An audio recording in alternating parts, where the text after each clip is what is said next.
बिस्मिल्लाहिर्रहमानिर्रहीम अस्सलाम वालेकुम। एक बार फिर से आप लोगों को वेलकम करती हूँ अपने चैनल पे। अगर आप न्यू हैं चैनल पे तो चैनल को सब्सक्राइब कर लें और साथ में बेल के आइकन को भी प्रेस कर दें ताकि आपको हर नया लेक्चर मिलता रहे। और ये इन लेक्चर्स की सबसे बड़ी खसूसियत जो आपको अपने चैनल की मैं बताती चलूँ वो ये है कि यहाँ पे आप लोगों को एक ही प्लेलिस्ट में सारे लेक्चर्स मैट्रिक, एफएससी और बीएससी के सेम चैप्टर के लेक्चर्स जो हैं वो मिल जाएंगे, जो कि आप लोगों के लिए बहुत ज़्यादा फ़ायदेमंद होगा कि आप उसके नोट्स बना सकते हैं और जो है तैयारी कर सकते हैं और किसी भी एग्ज़ाम में जो है वो बहुत अच्छे मार्क्स ले सकते हैं। इंशाल्लाह बहुत अच्छे से कामयाबी हासिल कर सकते हैं। तो हम अपना आज का लेक्चर स्टार्ट करते हैं। चैप्टर हमने स्टार्ट किया था स्टूडेंट्स इलेक्ट्रोकेमिस्ट्री और आज हमारा टॉपिक है modern batteries and fuel sales. ठीक है, पीछे जो हमने पढ़ा था इलेक्ट्रोकेमिस्ट्री में अब तक मैट्रिक में से मीन के 9th क्लास में से इलेक्ट्रोकेमिस्ट्री का चैप्टर हमारा 100% कंप्लीट हो गया था अल्हम्दुलिल्लाह।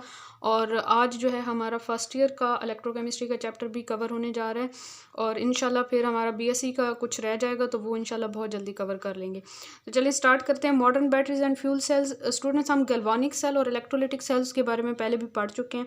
गैल्वानिक सेल क्या होता है? ऐसा सेल जो कि हमें केमिकल एनर्जी को इलेक्ट्रिकल एनर्जी में कन्वर्ट करके दे रहा होता है। ठीक है, मीन के उसमें इनपुट जो होता है वो केमिकल होता है, केमिकल एनर्जी होती है और आउटपुट जो है वो हमें इलेक्ट्रिकल एनर्जी के फॉर्म में मिल रहा होता है। मीन के केमिकल रिएक्शंस हो रहे होते हैं, रिडॉक्स रिएक्शंस हो रहे होते हैं और उसके नतीजे में करंट प्रोड्यूस करके दे रहा होता है हमें गैल्वानिक सेल।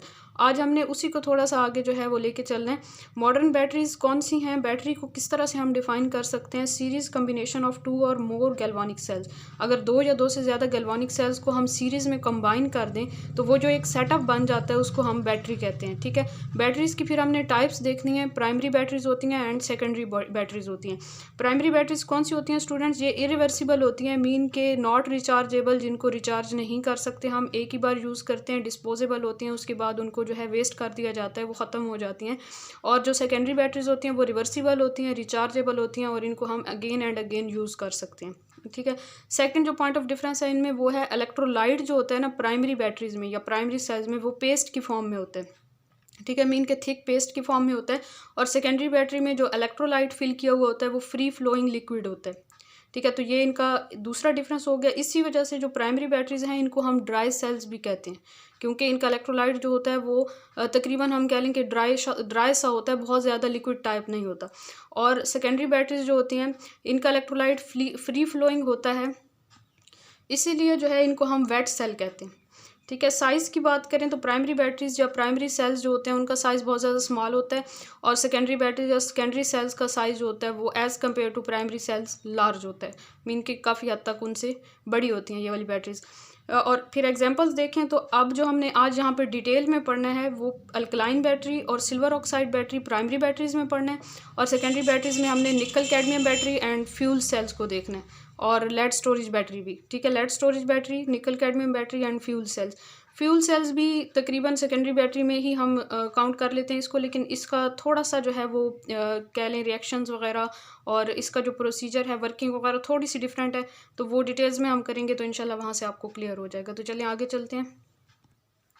हाँ जी, प्राइमरी बैटरीज को हमने डिटेल्स में देखना है। आप सबसे पहले ये आपको अल्कलाइन बैटरी की डायग्राम नज़र आई है और अब ये सिल्वर ऑक्साइड बैटरी की। तो प्राइमरी बैटरीज में स्टूडेंट्स हमने 2 बैटरीज ही डिस्कस करनी है, alkaline battery and silver oxide battery. तो सबसे पहले हम ये देख लेते हैं कि इसमें इसकी कंस्ट्रक्शन को अगर देख लें, डायग्राम मैंने साथ में लगा दी है, उस पिक्चर को आप देख सकते हैं, वहाँ से आपको बहुत अच्छे से क्लियर हो जाएगा और साथ में जो है आप यहाँ से अंडरस्टैंड कर लेंगे। हाँ जी, एनोड जो होता है अल्कलाइन बैटरी में जिंक का होता है, जिंक मेटल का रोड होता है और पोरस होता है। ठीक है, मीन के मसामदार या सुराखदार होता है। सिल्वर ऑक्साइड बैटरी में भी एनोड जिंक मेटल का ही होता है। ठीक है, सॉलिड रोड की फॉर्म में होता है। और अल्कलाइन बैटरी में जो कैथोड होता है वो मैंगनीज ऑक्साइड का होता है और सिल्वर ऑक्साइड बैटरी के नेम से ही पता जा रहा है कि इसका जो कैथोड होता है वो सिल्वर ऑक्साइड का होता है। इलेक्ट्रोलाइट की बात करें तो चूंकि इसका नेम अल्कलाइन बैटरी है तो इसमें अल्कलाइन इलेक्ट्रोलाइट होता है, मीन के पोटाशियम हाइड्रोक्साइड। और यहाँ पे भी सिल्वर ऑक्साइड बैटरी में भी हमारे पास पोटाशियम हाइड्रोक्साइड या फिर सोडियम हाइड्रोक्साइड हो सकता है इलेक्ट्रोलाइट, और पेस्ट की फॉर्म में होगा। जैसा कि पहले मैंने आपको बताया था कि जो प्राइमरी बैटरीज हैं उनको हम ड्राई सेल भी कहते हैं। क्यों ड्राई सेल कहते हैं? क्योंकि जो इनका इलेक्ट्रोलाइट इलेक्ट्रोलाइट होता है वो सॉलिड टाइप, थोड़ा पेस्ट टाइप, थिक सा पेस्ट होता है, सॉलिड तो नहीं होता 100% लेकिन थिक पेस्ट होता है, फ्री फ्लोइंग लिक्विड नहीं होता, तो इस वजह से इनको ड्राई सेल्स भी कहा जाता है। ठीक है, तो इलेक्ट्रोलाइट दोनों में या तो पोटेशियम हाइड्रोक्साइड भी हो सकता है या फिर सिल्वर ऑक्साइड बैटरी में सोडियम हाइड्रोक्साइड हो सकता है, मीन के अल्कलाइन होगा। ठीक है, फिर जो है हम यूजेस की बात करें तो अल्कलाइन बैटरी को यूज़ किया जाता है फ्लैश लाइट्स में, रेडियोज़ में, पोर्टेबल रेडियोज़ में और टॉयज़ वगैरह में यूज़ किया जाता है। ठीक है, और जो सिल्वर ऑक्साइड बैटरी है उसको इलेक्ट्रॉनिक वॉचेस में यूज़ किया जाता है, कैलकुलेटर्स में और कैमराज में यूज़ किया जाता है। यहाँ पे एक और डिफरेंस आप लोगों ने याद रख लेना है कि जो सिल्वर ऑक्साइड बैटरी है उसका साइज़ अल्कलाइन बैटरी से बहुत स्मॉल होता है, कॉम्पैक्ट होती है और जो है काफ़ी ज़्यादा एफिशिएंट तो नहीं हम कह सकते क्योंकि दोनों का जो सेल पोटेंशियल है या जो वोल्टेज है वो इक्वल है। यहाँ पे मैंने लिखा नहीं है, एक और पॉइंट आप लोगों ने लिख लेना है, सेल पोटेंशियल का या सेल वोल्टेज का, इसका भी 1.5 होता है, 1.5 वोल्ट्स होता है और इसका ईएमएफ भी 1.5 वोल्ट्स होता है। ठीक है, तो दोनों का जो सेल पोटेंशियल या सेल वोल्टेज है वो इक्वल होता है। तो ज़्यादातर जो है वो सिल्वर ऑक्साइड बैटरी को प्रेफर हम कर सकते हैं मीन के इस फॉर्म में कि ये जो है हमारे पास कॉम्पैक्ट है, साइज़ स्मॉल है और एक्सपेंसिव भी है और ज़्यादा अच्छी बैटरी हो सकती है अगर दोनों को थोड़ा सा कंपेयर करें तो। अब रिएक्शंस की बात करते हैं। एनोड पे जो रिएक्शन होते हैं वो आपको पता है, एनोड पे हमेशा ऑक्सीडेशन का रिएक्शन होता है। यहाँ पे एनोड जो है अल्कलाइन बैटरी में जिंक का होता है और सिल्वर ऑक्साइड बैटरी में भी जिंक का होता है। ऑक्सीडेशन किस तरह से होगी स्टूडेंट, जिंक ने इलेक्ट्रॉन लूज करने हैं, तो जिंक ने जब 2 इलेक्ट्रॉन लूज किए तो क्या हो जाएगा, Zn2 पॉजिटिव आयन बन जाएगा। ठीक है, फिलहाल आप लोग इसको ऐसे ही अंडरस्टैंड करें, जो लिखा हुआ है वो नहीं बल्कि मेरी बात को समझें कि जिंक ने जब 2 इलेक्ट्रॉन लूज किए तो Zn2 पॉजिटिव आयन बनेगा और फिर हमने कहा कि इलेक्ट्रोलाइट जो होता है उसमें OH नेगेटिव आयंस भी प्रेजेंट होंगे, तो Zn2 पॉजिटिव आयंस और साथ में 2 OH नेगेटिव आयंस ने कंबाइन करना है और जिंक हाइड्रोक्साइड ZnOH ट्वाइस बन जाएगा यहाँ पे। ठीक है, उम्मीद है आपको समझ आ गया होगा ये पॉइंट। यहाँ पे भी सेम 100% वही रिएक्शन होगा, एनोड पे ऑक्सीडेशन होगी, जिंक ने 2 इलेक्ट्रॉन लूज करने हैं, Zn2 पॉजिटिव आयन में चेंज होना है और इलेक्ट्रोलाइट में से 2 OH नेगेटिव के साथ कंबाइन करके जिंक हाइड्रोक्साइड बना देना है। कैथोड पे रिडक्शन का रिएक्शन होगा, मैंगनीज ऑक्साइड का जो है कैथोड बना हुआ होता है अल्कलाइन बैटरी का। मैंगनीज ऑक्साइड ने क्या करना है, यहाँ पे स्टूडेंट्स रिडक्शन का प्रोसेस होगा, मीन के इसने 2 इलेक्ट्रॉन गेन करने हैं।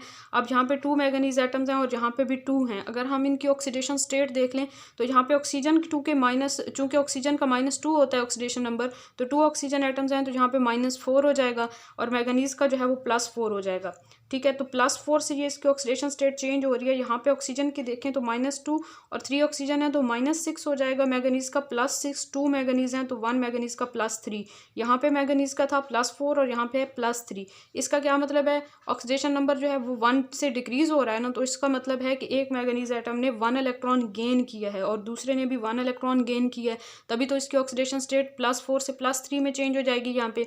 तो जब भी इलेक्ट्रॉन का गेन होता है तो वो कौन सा प्रोसेस होता है, रिडक्शन का प्रोसेस होता है, और कैथोड पे कौन सा रिएक्शन होता है, रिडक्शन का रिएक्शन होता है। तो मैंगनीज की यहाँ पे रिडक्शन हो जानी है, Mn जो है वो +4 से +3 की ऑक्सीडेशन स्टेट में आ जाएगा।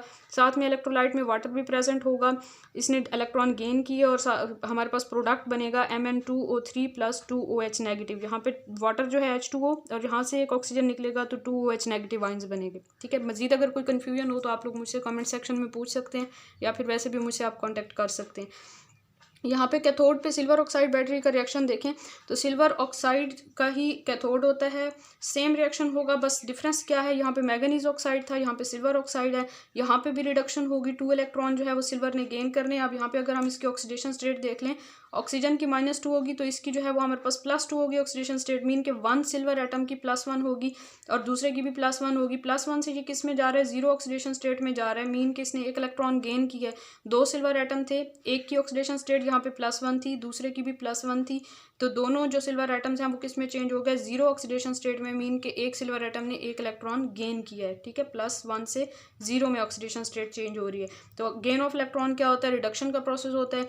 वाटर कहाँ से आया, इलेक्ट्रोलाइट में से, क्योंकि थिक एक्वस सोल्यूशन होता है यहाँ पे KOH का या NaOH का, तो वहाँ से वाटर आया और जो है हमारे पास प्रोडक्ट बनेगा सिल्वर और साथ में 2 OH नेगेटिव, ये वाटर और यहाँ से एक ऑक्सीजन एटम, यानी कि 2 हाइड्रोजन और 2 ऑक्सीजन मिलके 2 OH नेगेटिव आइंस बन जाएंगे यहाँ पे। तो ये हो गया हमारे पास कैथोड पे रिडक्शन का प्रोसेस। फिर जो है हम बात करते हैं ओवरऑल रिएक्शन की। तो ओवरऑल रिएक्शन में स्टूडेंट्स क्या होता है, यहाँ पे जो हमारे पास रिएक्टेंट साइड पे 2 इलेक्ट्रॉन है, प्रोडक्ट साइड पे 2 इलेक्ट्रॉन है, ये कैंसिल आउट हो जाएंगे, 2H नेगेटिव और ये वाले 2OH नेगेटिव आइंस भी कैंसिल आउट हो जाएंगे। अब हमारे पास क्या बच गया, रिएक्टेंट साइड पे जिंक और यहाँ पे मैंगनीज ऑक्साइड के 2 जो है ये 2 मोल कह सकते हैं हम, और साथ में जो है वाटर। तो zinc plus 2MnO2 plus H2O, ये रिएक्टेंट साइड पे। प्रोडक्ट साइड पे देखें तो zinc hydroxide and manganese oxide जो है ये प्रोडक्ट साइड पे आ जाएगा। तो इस तरह से हमारे पास ये ओवरऑल रिएक्शन आ जाएगा। और फिर उसके बाद यहाँ पे ओवरऑल रिएक्शन देखें तो यहाँ पे भी हमारे पास जो 2 इलेक्ट्रॉन लूज हो रहे थे वही 2 इलेक्ट्रॉन गेन हो रहे हैं। यहाँ पे ये कैंसिल आउट हो जाएंगे, 2OH नेगेटिव और ये 2OH नेगेटिव ये भी कैंसिल आउट हो जाएंगे। बाकी जो भी स्पीशीज बच गई हैं उनको हम ओवरऑल रिएक्शन में लिखेंगे। यहाँ पे जिंक है रिएक्टेंट साइड पे, यहाँ पे सिल्वर ऑक्साइड और वाटर है, तो silver oxide water and zinc reactant side पे आ जाएंगे, और प्रोडक्ट साइड पे जिंक हाइड्रोक्साइड एंड सिल्वर जो है वो मेटल की फॉर्म में आ जाएगा। तो ये हमारे पास ओवरऑल रिएक्शन आ जाएगा। यूजेस मैंने आपको पहले बता दिए हैं। सेल का वोल्टेज 1.5 वोल्ट और 1.5 वोल्ट, इसकी पिक्चर जो है आप लोग देख सकते हैं जो मैंने यहाँ पे अपलोड कर दी है साथ में, तो वहाँ से आप लोगों को डायग्राम भी अच्छे से क्लियर हो जाएगी। और इसकी डायग्राम आप लोग खुद भी बनाएं, प्रैक्टिस करें, इसको बार बार लिखें, बहुत अच्छे से आपको क्लियर हो जाएगा। मेन जो क्वेश्चंस पूछे जाते हैं कंपैरिजन में भी पूछे जा सकते हैं MCQs की फॉर्म में। अब आपके लिए बहुत ज़्यादा आसान हो गया कि एनोड जो है दोनों का कौन सा होता है, कैथोड किस मटेरियल से बना हुआ होता है, इलेक्ट्रोलाइट क्या होता है, और जो है यूजेस क्या होते हैं इनके, सेल का वोल्टेज क्या होता है। तो ये छोटी छोटी सी बातें हैं, बिल्कुल सिंपल सा टॉपिक है, इसको अच्छे से क्लियर करें। और फिर भी अगर कोई कन्फ्यूजन होती है तो आप लोग मुझसे कांटेक्ट कर लें। हाँ जी, आगे हमने सेकेंडरी बैटरीज को डिस्कस करना है, और सेकेंडरी बैटरीज की डिटेल्स में हमने पढ़ना है lead accumulator battery and nickel cadmium battery और निकल कैडमियम सेल। जी स्टूडेंट्स, ये डायग्राम में आप लोगों को कार बैटरी और ये निकल कैडमियम बैटरी नज़र आ रही है। ठीक है, तो सबसे पहले हम देख लें इलेक्ट्रोलाइट कौन सा यूज़ किया जाता है इनमें, इन दोनों बैटरीज में। लेड एक्यूमुलेटर बैटरी में स्टूडेंट्स इलेक्ट्रोलाइट यूज़ किया जाता है 30% सल्फ्यूरिक एसिड, जिसकी कंसनट्रेशन होती है 4.5 m और 4.5 मोलर सोल्यूशन होता है ये, और डेंसिटी 1.25 ग्राम पर सेंटीमीटर क्यूब होती है। ठीक है, और निकल कैडमियम सेल में पोटाशियम हाइड्रोक्साइड को एज एन इलेक्ट्रोलाइट यूज़ किया जाता है। और आप लोगों को पता है कि ये सेकेंडरी बैटरीज हैं, वेट सेल्स हैं, तो इनमें जो इलेक्ट्रोलाइट्स होते हैं वो फ्री फ्लोइंग लिक्विड्स की फॉर्म में होते हैं। ठीक है, एनोड इसमें लेड होता है और स्पॉन्जी लेड होता है, मीन के पोरस मटेरियल होता है, पोरस मेटल रॉड होते हैं। और निकल कैडमियम सेल में कैडमियम जो होता है उसका रॉड लिया जाता है। और स्पॉन्जी या पोरस क्यों होता है, इसकी वजह ये होती है कि इफेक्टिव एरिया को इंक्रीज़ करना, ताकि रिएक्शंस जो हैं वो ज़्यादा इफेक्टिवली परफॉर्म हो सकें और हमें ज़्यादा से ज़्यादा आउटपुट यानी कि इलेक्ट्रिसिटी या करंट मिल सके। कैथोड इसमें लेड ऑक्साइड का होता है लेड एक्यूमुलेटर में, और लेड एक्यूमुलेटर बैटरी को हम लेड एसिड बैटरी भी कहते हैं या फिर हम लेड ऑक्साइड बैटरी भी कहते हैं। ठीक है, तो ये लेड ऑक्साइड जो इसका कैथोड होता है, निकल कैडमियम सेल में निकल ऑक्साइड कैथोड होता है। और वोल्टेज की बात करें तो जो लेड एक्यूमुलेटर का सिंगल सेल होता है वो हमें 2 वोल्ट्स का वोल्टेज प्रोवाइड कर रहा होता है, और निकल कैडमियम सेल जो है वो 1.4 वोल्ट्स जो है वो वोल्टेज प्रोवाइड कर रहा होता है। यूजेस की बात करें स्टूडेंट्स तो कार बैटरीज जो हैं वो लेड एक्यूमुलेटर बैटरीज होती हैं, और उसमें 6 लेड एक्यूमुलेटर सेल्स को इकट्ठा कंबाइन किया जाता है, और 1 सेल जो होता है वो 2 वोल्ट्स प्रोवाइड कर रहा होता है, तो 6 सेल्स जो हैं वो 12 वोल्ट्स प्रोवाइड करते हैं। निकल कैडमियम सेल जो होते हैं वो as compare to lead accumulator batteries जो होते हैं बहुत स्मॉल होते हैं, कंपैटिबल होते हैं और काफ़ी एफिशिएंट होते हैं। मीन कि लेड ऑक्साइड बैटरी से ज़्यादा जो है इनकी एफिशिएंसी होती है, ज़्यादा इनको अच्छा समझा जाता है, पोर्टेबल होते हैं। और जो है साइज़, बेसिकली साइज़ का डिफरेंस बहुत ज़्यादा होता है, कि इनका साइज़ जो होता है वो काफ़ी कम होता है। और डायग्राम भी आप दे सकते हैं, पिक्चर जो मैंने साथ में लगाई है तो वो भी आप देख सकते हैं। अच्छा, यूजेस देखें तो इलेक्ट्रॉनिक डिवाइसेस में, फ्लैश लाइट्स में, एमरजेंसी लाइट्स वगैरह में यूज़ किया जाता है निकल कैडमियम सेल को। तो स्टूडेंट सेकेंडरी बैटरीज कौन सी होती हैं? बेसिकली ये रिवर्सिबल बैटरीज होती हैं, मीन के पहले जो है जब ये फंक्शन कर रही होती हैं, मीन के जब डिस्चार्जिंग हो रही होती है तो गैल्वानिक सेल के तौर पे ये काम कर रही होती हैं। ये जो हमारे पास केमिकल रिएक्शंस परफॉर्म हो रहे होते हैं, रिडॉक्स रिएक्शंस, और उसके नतीजे में हमें इलेक्ट्रिकल एनर्जी प्रोवाइड हो रही होती है, मीन कि हमें इलेक्ट्रिकल एनर्जी जो है वो आउटपुट मिल रहा होता है, जिसको हम अपने यूज़फुल पर्पसेस के लिए यूज़ करते हैं, डिफरेंट जो है वो डिवाइसेस में यूज़ करते हैं। तो बेसिकली ये जो है इनकी वर्किंग क्या है, डिस्चार्जिंग या वर्किंग की बात करें तो ये गैल्वानिक सेल के तौर पे काम करती हैं। और फिर जो है हम दोबारा इनके इन रिएक्शंस को 100% रिवर्स कर सकते हैं जब हम इनपुट जो है इनको इलेक्ट्रिकल एनर्जी की फॉर्म में दे दें, तो फिर इनके ये सारे रिएक्शंस रिवर्स हो जाते हैं और जो भी हमारे पास मटेरियल बैटरी के अंदर या सेल के अंदर जो मटेरियल यूज़ हुआ होता है ड्यूरिंग वर्किंग या ड्यूरिंग डिस्चार्जिंग, जो भी चीज़ यहाँ पे यूज़ हो जाती है, जो भी चीज़ या जो भी लिक्विड जो है वो डिपॉजिट हो जाता है सॉलिड की फॉर्म में, तो रिवर्स करने से मीन के आउटपुट अगर हम इनको इनपुट अगर हम इनको इलेक्ट्रिकल एनर्जी दे दें और इलेक्ट्रोलाइटिक सेल बना दें इनको, तो फिर हमारे पास इनके सारे रिएक्शंस रिवर्स हो जाते हैं वो जो डिपोजिशन हुई होती है वो दोबारा से जो भी लिक्विड वगैरह होता है वो हमें रीगेन हो जाता है, सारा मटेरियल जो है दोबारा से बन जाता है और दोबारा से सेल इस काबिल हो जाता है कि वो फिर से हमें गैल्वानिक सेल के तौर पे काम करके इलेक्ट्रिकल एनर्जी प्रोवाइड करे।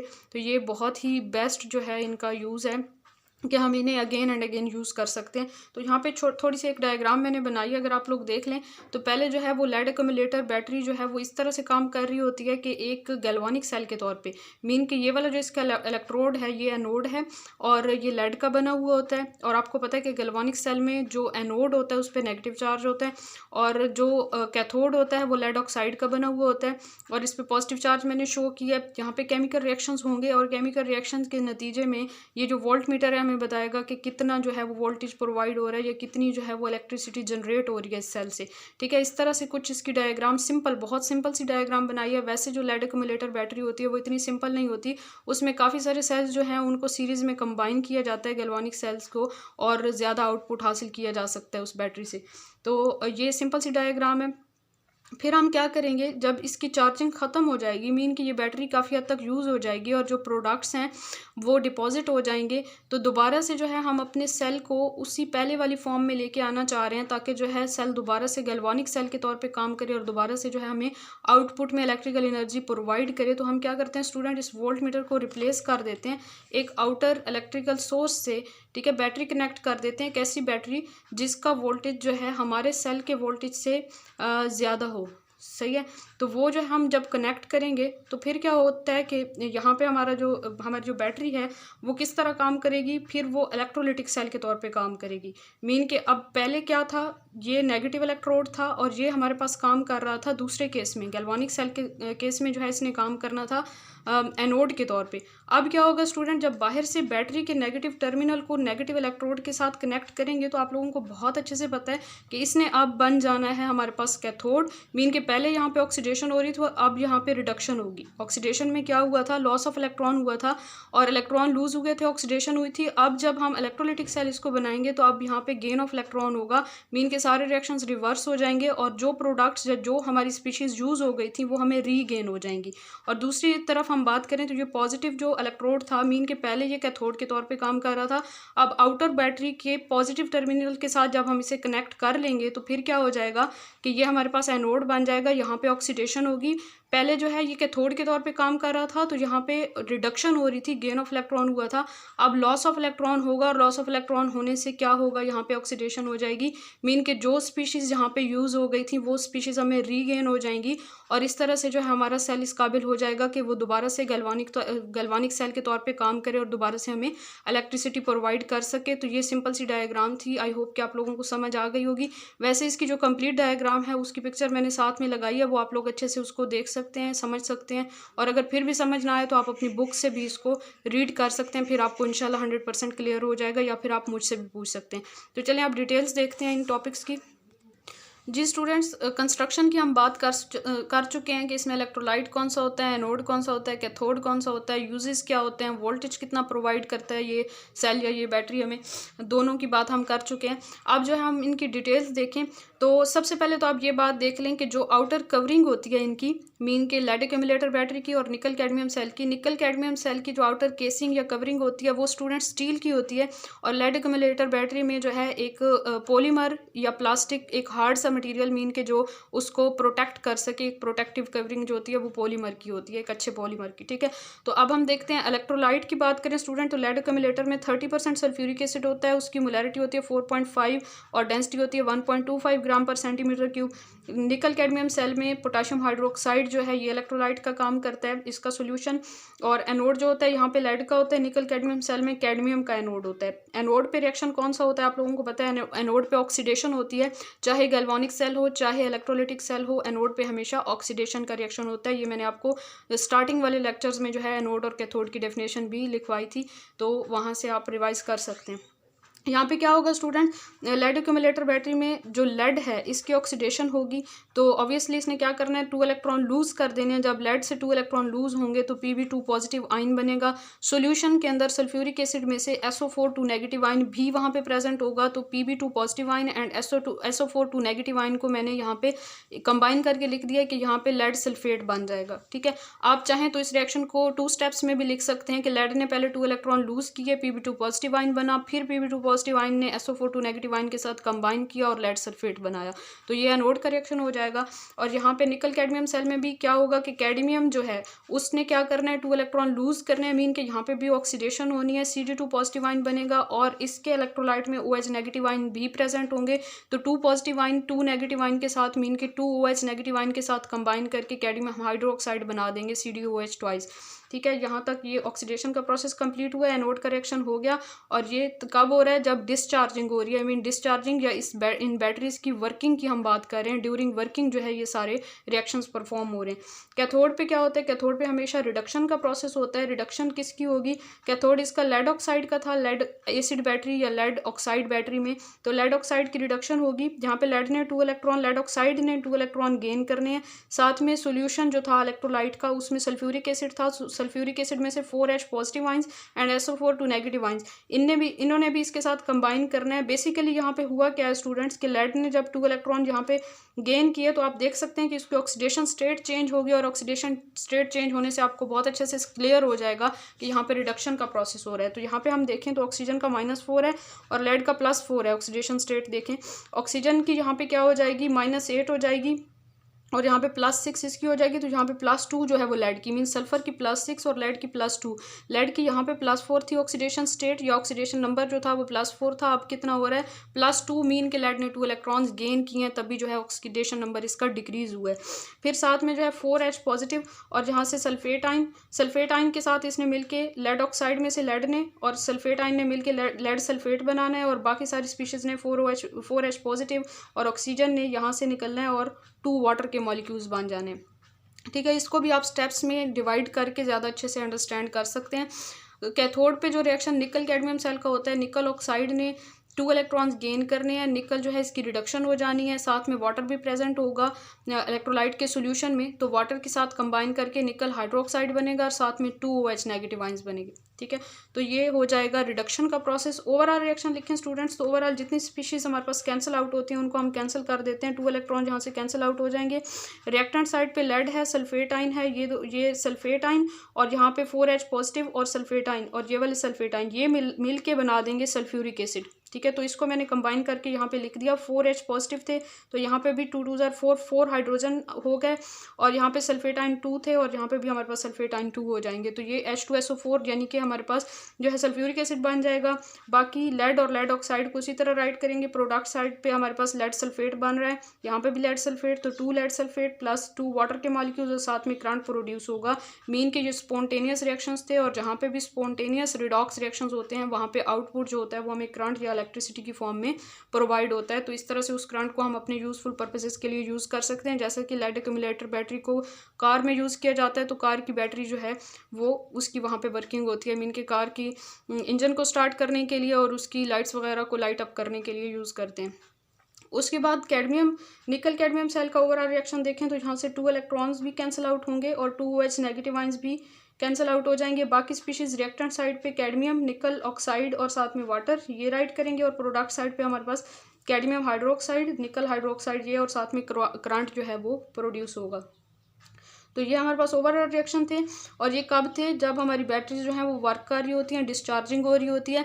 अब स्टूडेंट्स तब तो ये हमारे पास बैटरीज वर्क कर रही थी गैल्वानिक सेल के तौर पे। अगर अब हम, जैसा कि मैंने आपको डायग्राम में दिखाया है कि अब जो है इनकी जो बैटरी है उसको हम कनेक्ट कर दें आउटर बैटरी के साथ, और उसका वोल्टेज जो है हमारे सेल के वोल्टेज से ज़्यादा हो, तो फिर क्या होगा कि यहाँ पे रिएक्शंस 100% रिवर्स हो जाएंगे, क्योंकि ये रिवर्सिबल सेल्स हैं। तो रिवर्स किस तरह से होंगे कि हमने नेगेटिव टर्मिनल, बैटरी के नेगेटिव टर्मिनल को अपने नेगेटिव इलेक्ट्रोड से कनेक्ट किया, पॉजिटिव टर्मिनल को पॉजिटिव इलेक्ट्रोड से कनेक्ट किया। अब क्या होगा, जहाँ पे नेगेटिव टर्मिनल से कनेक्ट किया, पहले यहाँ पे क्या हो रहा था, ऑक्सीडेशन हो रही थी। पहले ये एनोड के तौर पे काम कर रहा था, अब इस इलेक्ट्रोड ने कैथोड के तौर पे काम करना है, और दूसरा इलेक्ट्रोड जो था वो कैथोड के तौर पे काम कर रहा था। गैल्वानिक सेल के केस में वो पॉजिटिव था, इलेक्ट्रोलिटिक सेल के केस में आपको पता है पॉजिटिव जो होता है वो एनोड होता है। पहले यहाँ पे रिडक्शन हो रही थी, अब यहाँ पे ऑक्सीडेशन हो जाएगी, 100% रिएक्शन जो हैं वो रिवर्स हो जाएंगे, और हमारे पास जो स्पीशीज यूज़ हो चुकी थी, जो भी हमारे पास सेल के मटेरियल यूज़ हो चुका था, वो दोबारा से रीगेन हो जाएगा। सेल दोबारा इस काबिल हो जाएगा कि वो गैल्वानिक सेल के तौर पे काम करे, और दोबारा से हमें आउटपुट में करंट मिलना शुरू हो जाएगा। तो रिचार्जिंग में हम क्या करेंगे, आउटर बैटरी कनेक्ट करेंगे। ठीक है, तो यहाँ पे आप अंडरस्टैंड कर सकते हैं इस तरह से कि अब जब हम आउटर बैटरी कनेक्ट करेंगे तो एनोड गैल्वानिक सेल के केस में एनोड था पॉजिटिव, यहाँ पे पॉजिटिव टर्मिनल को हम कनेक्ट करेंगे, और यहाँ पे कैथोड जो था नेगेटिव था एनोड गैल्वानिक सेल के केस में, तो यहाँ पे हम नेगेटिव टर्मिनल को कनेक्ट करेंगे। तो फिर क्या होगा स्टूडेंट्स, फिर जो है नेगेटिव टर्मिनल इलेक्ट्रोलिटिक सेल में नेगेटिव टर्मिनल पे क्या होता है, नेगेटिव टर्मिनल वाला हमारे पास कैथोड बन जाता है, वहाँ पे रिडक्शन होती है, तो यहाँ पे 100% रिएक्शन जो है वो रिवर्स हो जाएंगे। मीन के पहले रिएक्शन इस तरह हो रहा था कि लेड और सल्फेट आयन मिलके लेड सल्फेट और इलेक्ट्रॉन प्रोवाइड कर रहे थे, तो अब ये बिल्कुल रिवर्स हो जाएगा। लेड सल्फेट ने इलेक्ट्रॉन गेन करने, रिडक्शन हो जाएगी, और हमारे पास लेड और सल्फेट आयन बनेंगे, और इस केस में भी सेम इसी तरह होगा, पहले ऑक्सीडेशन हो रही थी, अब रिडक्शन का प्रोसेस हो जाएगा। ठीक है, नेगेटिव इलेक्ट्रोड जो है इलेक्ट्रोलाइटिक सेल में क्या होता है, कैथोड होता है, और गैल्वेनिक सेल में क्या होता है, एनोड होता है। अब इधर जो है हम क्या करेंगे, आउटर बैटरी के पॉजिटिव टर्मिनल के साथ जब कनेक्ट करेंगे तो ये बन जाएगा एनोड, पहले ये कैथोड था, पहले यहाँ पे हो रही थी रिडक्शन, अब यहाँ पे हो जाएगी ऑक्सीडेशन। जब ऑक्सीडेशन होगी स्टूडेंट तो रिएक्शन जो है वो 100% रिवर्स हो जाएंगे।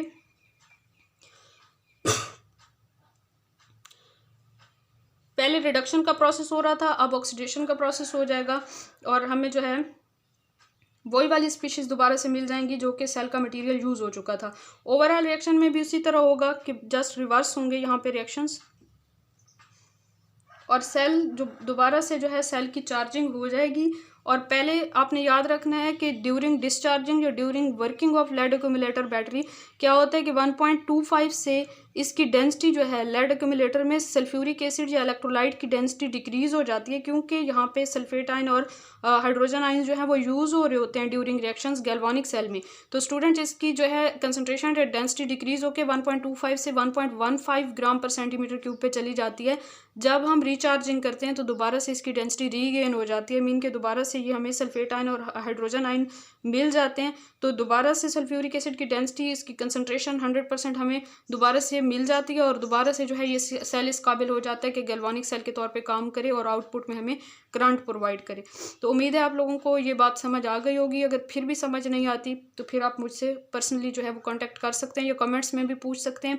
अगर आप लोगों को वीडियो पसंद आती है तो प्लीज़ वीडियो को लाजमी लाइक कर दिया करें, चैनल को सब्सक्राइब करके साथ में बेल के आइकन को भी प्रेस कर लें ताकि आपको हर नई आने वाली वीडियो का नोटिफिकेशन सबसे पहले मिले और आप अपनी नॉलेज में इजाफा कर सकें, अपने कॉन्सेप्ट को क्लियर कर सकें। आगे हमने फ्यूल सेल पढ़ना है, उसकी डिटेल देख लेते हैं। जी स्टूडेंट्स, लास्ट टॉपिक हमारा है फ्यूल सेल्स। फ्यूल सेल क्या होते हैं, ये भी हमारे पास गैल्वानिक सेल के तौर पे ही काम कर रहे होते हैं। यहाँ पे आपको डायग्राम नज़र आ रही है। क्या होता है बेसिकली इसमें हम फ्यूल गैसेस यूज़ कर रहे होते हैं। ऑक्सीजन या हाइड्रोजन गैस के कम्बिनेशन से फ्यूल सेल को कंस्ट्रक्ट किया जा सकता है, हाइड्रोजन और ऑक्सीजन के कम्बिनेशन से, अमोनिया और ऑक्सीजन के कम्बिनेशन से, और मीथेन एंड ऑक्सीजन के कम्बिनेशन से। तो इस तरह से जो है हमारे पास फ्यूल सेल कंस्ट्रक्ट होते हैं। यहाँ पे डायग्राम आपको नज़र आ रही है। जो इलेक्ट्रोड्स होते हैं दोनों वो पोरस कार्बन या ग्रेफाइट के इलेक्ट्रोड्स होते हैं, और उसके ऊपर जो है प्लेटिनम को कोट किया हुआ होता है, प्लेटिनम की कोटिंग की हुई होती है, जिसका काम क्या होता है, इसने कैटलिस्ट के तौर पे काम करना है और रिएक्शन को स्पीड अप करना है। ठीक है, यहाँ पे पोटाशियम हाइड्रोक्साइड को इलेक्ट्रोलाइट के तौर पे यूज़ किया जाता है, और रिएक्शन जहाँ पे मैंने राइट किया उनको हम बाद में देख लेते हैं। पहले हम यहाँ पे ये देख लें इस सेल को। तो ये जो फ्यूल सेल होता है इसमें जो गैसेज यूज़ की जाती हैं उनकी जो बॉन्ड एनर्जी है उनको फ्यूल सेल जो है तकरीबन 75% बॉन्ड एनर्जी को हमें हीट एनर्जी में कन्वर्ट कर देता है, और उस हीट एनर्जी को स्टूडेंट्स फिर इलेक्ट्रिकल एनर्जी में कन्वर्ट कर लिया जाता है, और इस तरह से जो है अपने यूज़फुल पर्पसेस में उसे यूज़ किया जाता है। और वाटर जो है वो बाई प्रोडक्ट के तौर पे हमें यहाँ से हासिल हो जाता है। यहाँ पे हमारे पास हाइड्रोजन गैस को अंदर दाखिल किया जाता है, इधर से ऑक्सीजन गैस को, और एक्सेस ऑक्सीजन यहाँ से रिमूव हो जाती है। एक्सेस हाइड्रोजन गैस जो है वो इस वाली ओपनिंग से रिमूव हो जाएगी। वाटर जो प्रोड्यूस होता है वो यहाँ से हमें हासिल होगा। दोनों इलेक्ट्रोड को हम वायर से कनेक्ट करके एक्सटर्नल सर्किट से कनेक्ट कर सकते हैं और वहाँ से हम एनर्जी को यूटिलाइज कर सकते हैं। तो ये कंस्ट्रक्शन हो गई। उसके बाद रिएक्शंस की बात करें या इसकी वर्किंग की बात करें तो एनोड पे ऑक्सीडेशन का रिएक्शन होता है।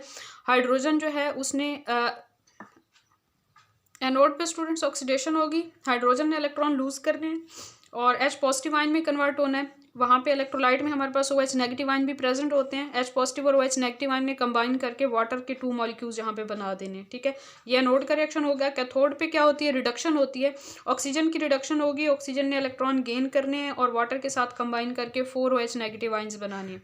ठीक है, ओवरऑल रिएक्शन को हम लिखेंगे स्टूडेंट्स, तो यहाँ पे 2 इलेक्ट्रॉन्स हैं, यहाँ पे 4 हैं, तो इसको बैलेंस कर लेंगे, 2 से मल्टीप्लाई कर लेंगे। जब 2 से मल्टीप्लाई करेंगे तो 2H2 बन जाएगा। यहाँ पे रिएक्टेंट साइड पे लिख लेंगे 4OH negative and 4OH negative, 2 2 4 हो जाएगा। 4OH negative and 4OH negative cancel out हो जाएंगे और यहाँ पे फिर हमारे पास और क्या चीज़ बच जाएगी,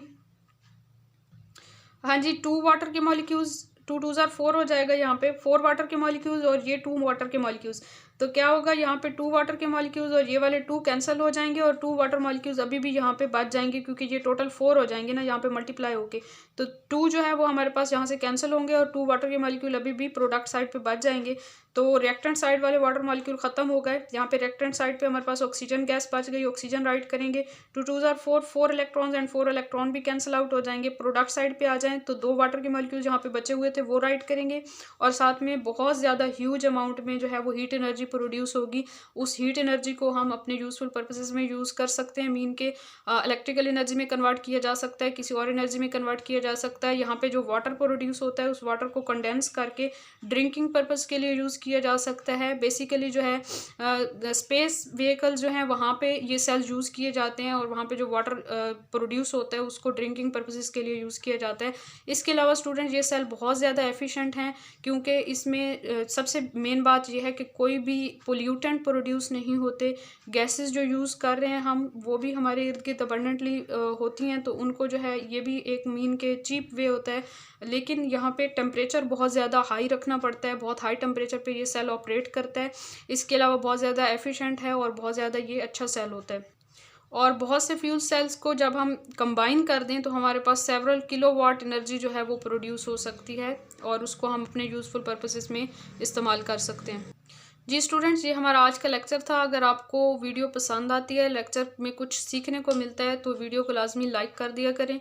और साथ साथ जो हमेशा से मैं आप लोगों को एक मशवरा देती हूँ कि जब भी आप वीडियो सुन रहे होते हैं तो साथ में अपने नोट्स भी बनाया करें।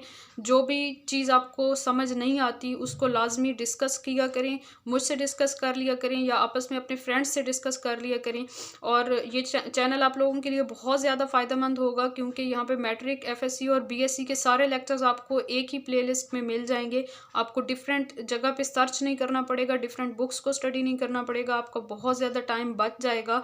तो इसलिए जो है आप इस चैनल को लाजमी सब्सक्राइब करें और अपने फ्रेंड्स से और जितने भी केमिस्ट्री के स्टूडेंट्स हैं उन सब के साथ शेयर करें ताकि दूसरों का भी भला हो सके और उसके बदले में अल्लाह ताला आपको बहुत ज़्यादा कामयाबी अता फरमाए।